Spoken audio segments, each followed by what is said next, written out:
மியான்மரில் இருந்து இலங்கைக்கு கடத்தி வரப்பட்ட பல கோடி ரூபாய் மதிப்புள்ள போதைப்பொருள் வந்து இப்போ சிக்கியிருக்கு தமிழகத்தில். இதில் யாழ்ப்பாணத்தைச் சேர்ந்த ஒருவர் உட்பட 2 பேர் கைது செய்யப்பட்டும் இருக்காங்க.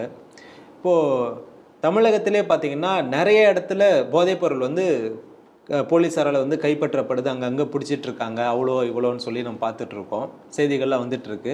அதே சமயத்தில் நிறைய புழக்கமும் அதிகமாக இருக்குது. எங்கே பார்த்தாலும் கஞ்சாவை குடிச்சிட்டு போய் கடையில் போய் எனக்கு அது கூட இதை கூடன்னு சொன்னான், கஞ்சா போதையில் வெட்டி கொன்னான். முக்கியமாக மாணவர்கள் மத்தியில் கஞ்சா போதையில் இல்லை மற்ற ஏதோ ஒரு போதையை யூஸ் பண்ணி அவன் வந்து ரோட்டில் சுற்றி திரிகிறான், ரயில்வே ட்ராக்கில் போய் உழுவுறான் அப்படின்னு போதை புழக்கமும் வந்து அதிகமாகிறது நம்ம வந்து பார்த்துட்ருக்கோம். ஸோ இப்படி இருக்கும்போது இந்த இந்த கஞ்சா மோகம் அதிகமாகிட்டு இந்த கடத்தல் பற்றி நீங்கள் என்ன நினைக்கிறீங்க? இந்த திராவிட மாடல் ஆட்சி வந்ததுலேருந்தே வன்முறை காடாகும் தமிழகம், போதை தலைநகராகும் தமிழகம் அப்படின்லாம் நிறைய மேகசைன்ஸ் எல்லாம் அந்த ஹெட்லைனோட பல செய்திகள்லாம் போட்டிருந்ததெல்லாம் பார்க்குறோம். நீங்கள் சொல்கிறது மாதிரி இப்பொழுது வெரி ஃப்ரீக்வெண்ட்டாக ரொம்ப ஈஸியாக எப்படி ஜவுன் பப்படி தேன் மிட்டாய் கிடைக்கிறது மாதிரி ஸ்கூல் பக்கத்தில் அந்த போதை வஸ்துகள் ரொம்ப சீக்கிரமாக கிடைக்கிது, ரொம்ப எளிதாக கிடைக்கிறது அப்படிங்கிறதெல்லாம் பார்த்துட்ருக்கோம். நம்ம பல விஷயங்களை பேசிகிட்ருக்கோம். அந்த அவேர்னஸுக்கு கூட நம்மளுடைய பல சென்டர்ஸில் நம்ம வந்துகிட்ருக்கோம் அப்படிங்கிறது நம்ம வேத விஞ்ஞான ஆராய்ச்சி மையம் அனன்யா டியூஷன் சென்டர் மூலமாக பல விழிப்புணர்வு முகாம்களை நம்ம நடத்தி வருகிறோங்கிறது நம்மளுடைய நேயர்களுக்கு ஒரு தகவலாக நம்ம சொல்கிறோம். காரணம் என்னென்னா அந்த அளவிற்கு மாணவர்கள் மத்தியிலையும் கூட இந்த போதை பழக்கம் அப்படிங்கிறது. இப்போ ஆசிரியர்கள் என்ன அவதானிக்கிறாங்கன்னா, ஆஃப்டர் அந்த இன்டர்வெல்லுக்கு பிறகு அந்த மாணவருடைய செயல்பாடே ஒரு வித்தியாசமாக இருக்கிறது அப்படின்னு. சமீபத்தில் கூட தான் பார்த்தோம், டீச்சரை வந்து மாணவர்கள் அடித்தது, போதையில் வந்து அடித்தது அப்படிங்கிறத பார்க்குறோம். ரயில்வே ட்ராக்கில் 2 மாணவர்கள் போதைக்கு தலையேறி என்ன பண்ணுறதுன்னு தெரியாமல் சுற்றி சுற்றி அப்படியே மயங்கி விழுந்த ஒரு வீடியோ காட்சி கூட ஊடகங்கள் விழுந்ததெல்லாம் பார்க்குறோம். இது போன்ற போதை பழக்கங்கள். சரி, இது எப்படிப்பட்ட போதைகளாக இருக்கிறது அப்படின்னு பார்த்தீங்கன்னா, ஒன்று கஞ்சா, அது வந்து தமிழகத்தில் எங்கே பார்த்தாலுமே கிடைக்கிது, குட்கா கிடைக்கிது, இது ஒரு பக்கம் இருந்தால் கூட சிந்தட்டிக் ட்ரக்ஸ் அப்படின்னு சொல்லக்கூடிய அந்த விஷயங்களும். இப்போ நீங்கள் சொல்லக்கூடிய இது வந்து நார்கோட்டிக்ஸ் இவங்க வந்து அரெஸ்ட் பண்ணியிருக்காங்க. எங்கே அப்படின்னு பார்த்தீங்கன்னா வந்து உதயகுமார் அப்படிங்கிறவரை அரெஸ்ட் பண்ணியிருக்காங்க 10ஆம் தேதி, டிசம்பர் 10ஆம் தேதி. அவர் யாருன்னா ஸ்ரீலங்காவை சார்ந்தவர். நம்ம பல முறை இதே ஸ்ரீ டிவியில் பேசி வருகிறோம். எல்டிடி இருந்தாங்க, அவங்க முழுவதுமாக கொன்றொழிக்கப்பட்டார்கள்.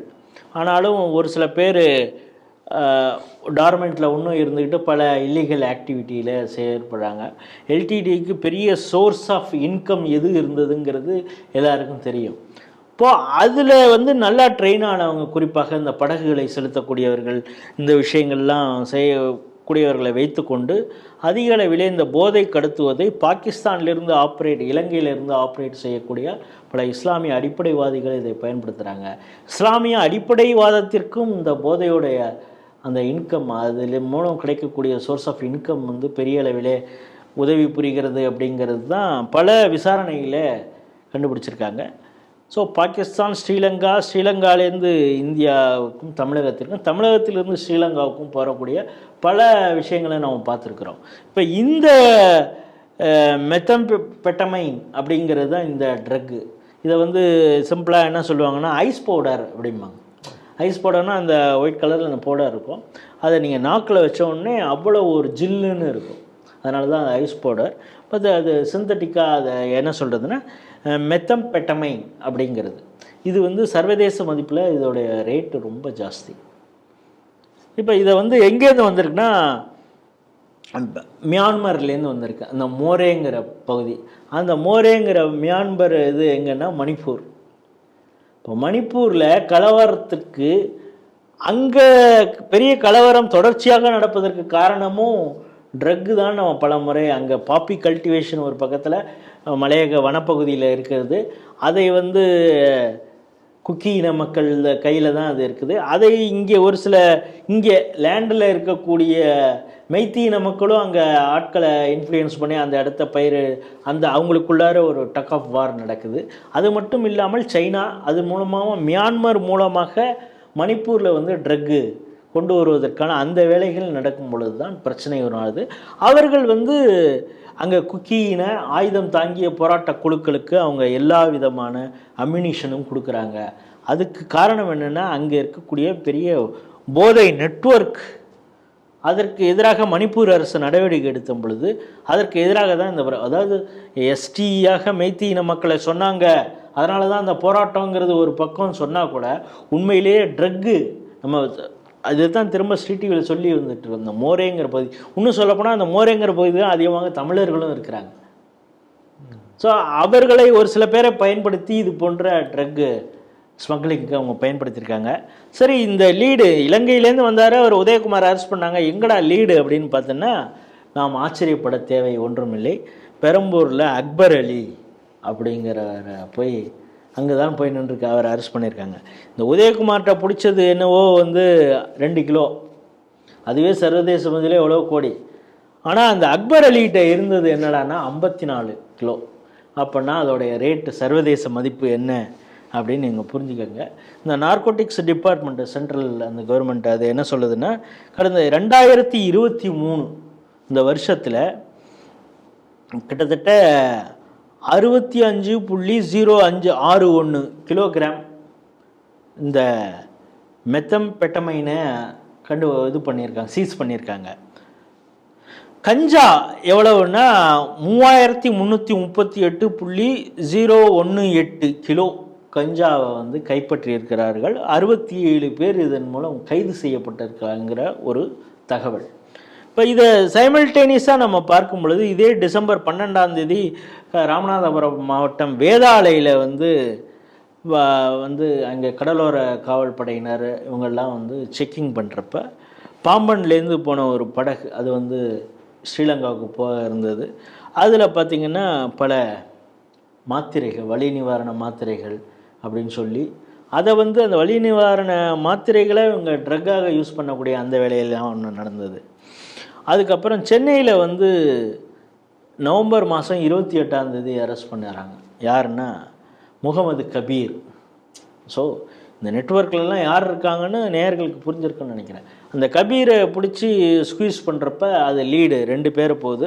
ஒருத்தர் அப்துல் அஜீஸ் அப்படிங்கிறவர். அவர் எங்கே இருக்கார் அப்படின்னா, எங்கே வச்சு அவர் அரெஸ்ட் பண்ணாங்கன்னா மண்ணடியில். நேயர்களுக்கு புரிஞ்சிருக்குன்னு நினைக்கிறேன். அங்கே போலீஸ் கூட அவ்வளோ சீக்கிரம்லாம் போயெல்லாம் இது பண்ண முடியாது. இருந்தாலும் அங்கே போய் இந்த அஜீஸுங்கிறவர் இந்த அரெஸ்ட் பண்ணியிருக்காங்க. அவர்கிட்ட என்னென்னா 1.6 kg இந்த மெத்தம்பெட்டமைன் இருந்திருக்கு. சர்வதேச மதிப்பை நீங்கள் கால்குலேட் பண்ணுங்கள். செப்டம்பர் 9 நான் இதே சொன்னேன், ராமநாதபுரம் வேதாளையில் மண்டபம் பகுதியில் ஒரு வீட்டில் போய் செக் பண்ணுறாங்க. ஏன்னா அது ஒரு லீடு கிடைக்கிது, இங்கே ட்ரக்கு இது பண்ணுறாங்க, இலங்கைக்கு இங்கே இதெல்லாம் கடத்துகிறாங்க அப்படின்னு சொல்லி, அங்கேருந்து தமிழகம் முழுக்க போகுது அப்படின்னு சொல்லி அங்கே நாககுமார், சக்திவேல், பாக்கியராஜ்னு ஒரு 3 பேரை அரெஸ்ட் பண்ணுறாங்க. அவங்கள வச்சு புழிகிறப்ப அதான் நான் சொன்ன அந்த ஐஸ் போட இருந்த மெத்தில் பெட்டமைன் கிடைக்குது. அது சர்வதேச மதிப்பில் 15 கோடி பொறுமானம் உள்ள அந்த இது கிடைக்கிது. அது எங்கடா லீடு, அவங்கள யாரா அவங்களுக்கெல்லாம் சப்ளை பண்ணுறா அப்படின்னா, சென்னையை காட்டுகிறார்கள், மண்ணடியை சொல்கிறார்கள். அங்கேருந்து தான் எங்களுக்கு சோர்ஸ் வந்ததுன்னு ஒரு ஆளை சொல்கிறாங்க. அவரை இன்னும் அரெஸ்ட் பண்ண முடியாமல் காவல்துறை தேடிக்கொண்டு இருக்கிறது. ஸோ இந்த நெட்வொர்க் பயங்கரவாத அமைப்புகளும் கூட இந்த போதையை ஒரு சோர்ஸ் ஆஃப் இன்கம்மாக வச்சுட்டு தான் அவர்கள் செயல்படுகிறார்கள். இந்த தமிழகம் இதை அவங்களுக்கு ரொம்ப இலகுவாக இருக்கிறதா என்னன்னு தெரியல. இங்கேயும் கூட கஞ்சா வேட்டை 1.0, 2.0, 3.0லாம் போயாச்சு. ஆனாலும் டெய்லி கஞ்சா வச்சுருக்காங்க, குட்கா வச்சுருக்காங்க, அரெஸ்ட் பண்ணிட்டு தான் இருக்காங்க. இது எப்படி சாதாரணமாக பள்ளி அருகிலெல்லாம் கிடைக்கக்கூடியது எதனால் இருக்குது? இது அங்கே இருக்கக்கூடிய அதிகாரிகளுடைய துணை இல்லாமல் இப்படியெல்லாம் நடக்குமா அப்படிங்கிறதெல்லாம் ஒரு கேள்வியாக இருக்கிறது. தமிழகம் இந்த கஞ்சாங்கிற இது இல்லாமல் சிந்தட்டிக் ட்ரக்ஸும் பெரிய அளவிலே இது பண்ண. இப்போ கூட நைஜீரியாவிலேருந்து வந்த ஒரு பயணியை விமானத்தில் பிடிக்கிறப்ப அவர்கிட்ட கிட்டத்தட்ட ஒரு 10 கோடி பெருமானம் உள்ள சிந்தட்டிக் ட்ரக்ஸை எடுத்து இப்போ அரெஸ்ட் பண்ணாங்க. அவங்கள அரெஸ்ட் பண்ணி புழல் வச்சா அவங்க அங்கே இருக்கக்கூடிய ஜெயில் வார்டனே அடிக்கக்கூடிய அளவுக்கு இதாக இருக்கிறாங்க. அங்கேருந்து இது போல் ஸ்ரீலங்கனாக இருக்கட்டும், வேறு யாராவது ஒருத்தவங்கள இந்த ட்ரக் விஷயத்தில் அரெஸ்ட் பண்ணி வச்சா அவங்க அங்கேருந்தே வெளியில் பல நெட்வொர்க்குகளை வந்து ஃபோன் மூலம் கான்டாக்ட் பண்ணக்கூடிய அளவிற்கான சொஃபிஸ்டிகேஷன் அங்கேயே அவங்களுக்கு கிடைக்கிது. இதெல்லாம் இந்த தமிழக அரசுடைய லா அண்ட் ஆர்டரில் இருக்கக்கூடிய பல சிக்கல்கள். இதையெல்லாம் போலீஸ் இன்னும் இரும்பு கரம் கொண்டு தடுக்க வேண்டும் அப்படிங்கிறது தான் நம்மளுடைய பார்வை. நம்ம திரும்ப திரும்ப அதை சொல்கிறது, மாணவர்கள் அளவுக்கு இது மிக எளிதாக கிடைக்கக்கூடிய ஒரு பொருளாக ஆகிவிட்டது, தின்பண்டம் போல் ஆயிடுச்சுங்கிறது தான் நம்முடைய வருத்தமாக இருக்கிறது. இதை வந்து கூர்ந்து கவனிக்கும் போலீஸ் இதன் மீது உரிய நடவடிக்கை எடுக்கும் இந்த காவல்துறை அப்படிங்கிறது தான் நம்மளுடைய நம்பிக்கை.